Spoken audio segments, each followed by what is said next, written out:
আপোনাৰ bank account হঠাতে hold হৈ গৈছে নেকি বা ফ্ৰিজ হৈছে নেকি আপোনাৰ একাউণ্ট টকা থকাৰ পিছতো আপুনি উঠাব পৰা নাই এনেকুৱা অৱস্থা হৈছে নেকি আপোনাৰ যদি এনে হৈছে তেনেতে এই ভিডিঅ'টো আপোনাৰ বাবে বহুতো জৰুৰী কাৰণ আজি মই আপোনালোকক এটা গুৰুত্বপূৰ্ণ ইনফৰমেশ্যন জনাম যিটোৱে আপোনালোকক সকলোকে হেল্প কৰিব যাৰ এই সমস্যা আছে কাৰণ আজি মই আপোনালোকক কিছুমান বিষয় আলোচনা কৰিম আপোনালোকৰ একাউণ্ট হোল্ড কিয় হয় কেনেকৈ এই সমস্যাটো সমাধান কৰিব পাৰি আৰু জিআৰএম এপ্লিকেশ্যন দি কেনেকৈ সহজে আপোনাৰ একাউণ্ট আনব্লক কৰিব পাৰিব যদি আপোনাৰ একাউণ্ট ফ্ৰিজ হৈছে ভিডিঅ'টো শেষলৈকে চাব কাৰণ শেষত মই এক বিশেষ টিপছ দিম যিটো অধিকাংশ মানুহে নাজানে সেইকাৰণে প্ৰিয় ভিউৱাৰ্ছসকল আপোনালোক সকলোৰ কাৰণে এই ভিডিঅ'টো অতি গুৰুত্বপূৰ্ণ সেয়েহে আপোনালোক সকলোকে ৰিকুৱেষ্ট থাকিল এই ভিডিঅ'টো সম্পূৰ্ণ চাবৰ কাৰণে প্ৰথমতে আমি বুজি লওঁ একেবাৰে সহজ ভাষাত একাউণ্ট হোল্ড মানে কি বা একাউণ্টছ যিবিলাক ফ্ৰিজ হয় সেইবিলাক কেনেকৈ হয় সেই বিষয়ে আপোনালোক সকলোকে সবিশেষ জনাব বিচাৰিছোঁ একাউণ্ট হোল্ড মানে হৈছে আপোনাৰ একাউণ্টত থকা টকা আছে কিন্তু আপুনি ইউজ কৰিব নোৱাৰিব সেইটো আমি সকলোৱে জানো যে সমস্যাত আপুনি বৰ্তমান ভুক্তভোগী এতিয়া প্ৰশ্নটো হৈছে কিয় এনেকুৱা হয় আপোনালোকৰ একাউণ্ট হোল্ড হয় বা বন্ধ হয় কি কাৰণত হয় সেইটো মূল কাৰণসমূহ আপোনালোক সকলোকে জনাব বিচাৰিছোঁ হঠাতে বেছি টকা আহিলে বা কোনোবাই যদি আপোনালোকক বেছি টকা পঠিয়ায় আপোনালোকৰ একাউণ্টত তেনেতে হয় অনলাইন কিছুমান ফ্ৰাউড যদি হয় সন্দেহ থাকে আপোনাৰ একাউণ্টত কোনো ফ্ৰাউড কেছৰ লগত জড়িত বুলি সন্দেহ হ'লে তেনেতে আপোনালোকৰ একাউণ্ট ফ্ৰিজ বা হোল্ড হয় KYC কমপ্লিট নোহোৱা KYC আপডেট নকৰিলে একাউণ্টটো হোল্ড হ'ব পাৰে বহুতো ক্ষেত্ৰত সেইটো বাৰু বেংকত গৈ পেলাই শেষ কৰিব যায় কিন্তু লাষ্ট সেইটোহে point main cyber crime investigation কেতিয়াবা পুলিচ বা চাইবাৰ চেলৰ ৰিকুৱেষ্টত একাউণ্ট হোল্ড কৰা হয় ফ্ৰিজ কৰা হয় সেইটো হ'ল মেইন আজি এই ভিডিঅ'টোত সেই পইণ্টছটোহে আলোচনা কৰিম সমস্যাটো কি এইটো নিৰ্দোষ মানুহেও ভোগে এই সমস্যাৰ পৰা মানুহে কেনেকৈ এই যিটো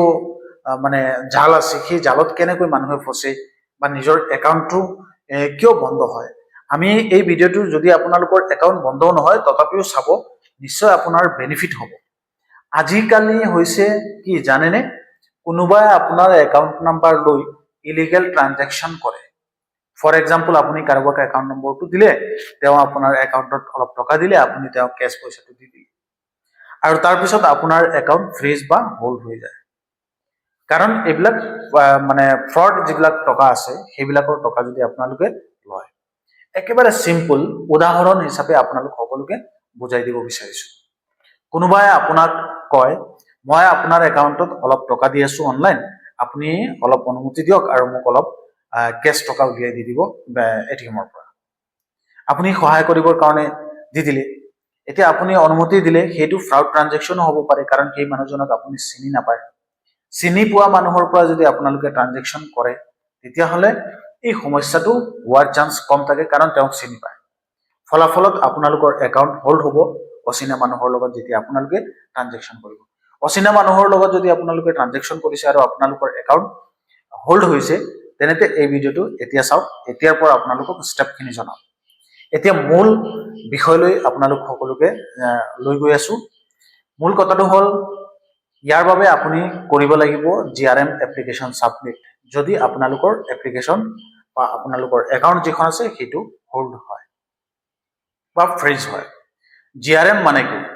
গ্ৰিভেন্স ৰিড্ৰেছেল মেকানিজম একেবাৰে চিম্পল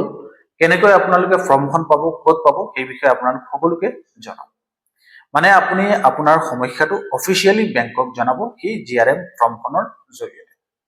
আৰু তাৰ ষ্টেপ বাই ষ্টেপ প্ৰচেছ আছে এনে আপোনালোকে সেই ফৰ্মখন ফিল আপ কৰি জমা দিব নোৱাৰিব সঠিক যিখিনি ৰুল আছে সেই ৰুলছ মতে আপোনালোকে জমা দিব লাগিব নিজৰ বেংক ব্ৰাঞ্চলৈ আপোনালোক যাব লাগিব জিআৰএম এপ্লিকেশ্যন ফৰ্মখন লগত ল'ব লাগিব ফিল আপ কৰি আৰু সকলো তথ্য সঠিককৈ পূৰণ কৰিব লাগিব যি ফৰ্মখনত থাকিবলগীয়া প্ৰয়োজনীয় ডকুমেণ্ট যিখিনি আছে সেইখিনি এভিডেন্স আপোনালোকে ডকুমেণ্টছ ছাবমিট কৰিব লাগিব। উদাহৰণ হিচাপে আধাৰ কাৰ্ড, বেংক একাউণ্ট বা বেংক পাছবুক যিকেইখন আছে সেইখনটো লাগিব। গতিকে এই যিখিনি ডকুমেণ্টছ আছে সেইখিনি আপোনালোকে ফিল আপ কৰি বা সেই GRM এপ্লিকেশ্যন যিখন আছে সেইখন আপোনালোকে ফিল আপ কৰি বেংকত আপোনালোকে এপ্লিকেশ্যন এখন লগত দি জমা দিব লাগিব। তাৰ পিছত কি হ'ব জানেনে? বেংকে ভেৰিফিকেশ্যন কৰিব সেই বিষয়টো লৈ পেলাই, আৰু কিছুমান দিনৰ ভিতৰত হোল্ড উঠি যাব পাৰে যদি আপোনালোকৰ নৰ্মেল কিবা এটা সমস্যা হৈছে। গতিকে হোল্ডৰ ক্ষেত্ৰত বেংকৰ একাউণ্ট ফ্ৰিজ হোৱাৰ ক্ষেত্ৰত এইটো এটা টিপছ আপোনালোক সকলোকে জনালো, আৰু এটা ইম্পৰ্টেণ্ট টিপছ আপোনালোক সকলোকে দিব বিচাৰিছো এই ভিডিঅ'ৰ জৰিয়তে দি, আৰু সেইটো মনত ৰাখিব যাতে কোনেও নেপাহৰে। এইটো বহুতো ইম্পৰ্টেণ্ট সকলোৰ কাৰণে, আৰু এই ভিডিঅ'টো যিমান পাৰা সকলোকে শ্বেয়াৰ কৰি জানিবলৈ দিবা। নিজৰ একাউণ্ট কাকো ব্যৱহাৰ কৰিবলৈ নিদিব, আননোন মানুহৰ পৰা টকা নল'ব, OTP বা ডিটেইলছ শ্বেয়াৰ কাকো নকৰিব, আৰু নিয়মিত KYC আপডেট কৰি ৰাখিব। সেইখিনি কৰিলে কোনো ধৰণৰ সমস্যা আপোনালোকৰ একাউণ্টত নহ'ব। আৰু এই ভিডিঅ'টো এৱাৰনেছমূলক আপোনালোক সকলোৰ কাৰণে বনাইছো। এইখিনি বস্তু যদি আপোনালোকে মানি চলে, এই নিয়মসমূহ মানি চলে, আপুনি ছেফ থাকিব, আপোনাৰ একাউণ্টত কোনো ধৰণৰ সমস্যা নহ'ব। প্ৰিয় ভিউৱাৰ্ছসকল, যদি আপোনালোক একমত এই ভিডিঅ'টোত আৰু আপোনালোকে ভাবিছে যে সঁচাকৈ হেল্পফুল হৈছে, তেনেতে নিশ্চয় এই ভিডিঅ'টোত এটা লাইক কৰিব আৰু শ্বেয়াৰ কৰিবলৈ নাপাহৰিব। আৰু GRM যিখন ফৰ্ম আছে সেই ফৰ্মখন যদি আপোনালোকে বিচাৰে বা আপোনালোকৰ লাগে, ক'ত পাব সেই ফৰ্মখন, তেনেতে আমাৰ ভিডিঅ'ৰ তলত আপোনালোকে কমেণ্ট কৰিব।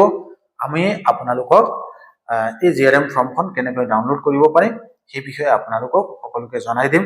আৰু বৰ্তমান আপোনালোক সকলোকে ক'ব বিচাৰিছো, আমাৰ হোৱাটছআপ চেনেলত এই GRM ফৰ্মখন আপলোড কৰি আমি দিছো, তাৰ পৰা আপোনালোকে ল'ব পাৰিব,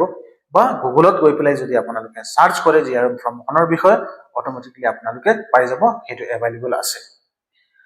ধন্যবাদ। আজিৰ এই ইনফৰমেশ্যনটো আপোনালোকৰ কেনেকৈ লাগিছে আমাৰ ভিডিঅ'ৰ তলত কমেণ্ট কৰিও জনাব। আৰু একাউণ্ট যদি হোল্ড হয় বা ফ্ৰিজ হয়, তেনে ক্ষেত্ৰত আপোনাৰ কাৰণে এই ভিডিঅ'টো বহুত সহায়মূলক হ'ব। আৰু যদি আপোনালোকৰ হোল্ড বা ফ্ৰিজ হোৱা নাই, কিন্তু আপোনালোকে এইখিনি ইনফৰমেশ্যন যদি জানি ৰাখে, তেতিয়াহ'লে নিশ্চয় আপোনালোকৰ হেল্প হ'ব। GRM এপ্লিকেশ্যনৰ সলিউশ্যনখিনি আপোনালোক সকলোকে দিলো, প্ৰক্ৰিয়াখিনি জনালো, এপ্লিকেশ্যনৰ ডিটেইলছখিনি জনালো। গতিকে সেই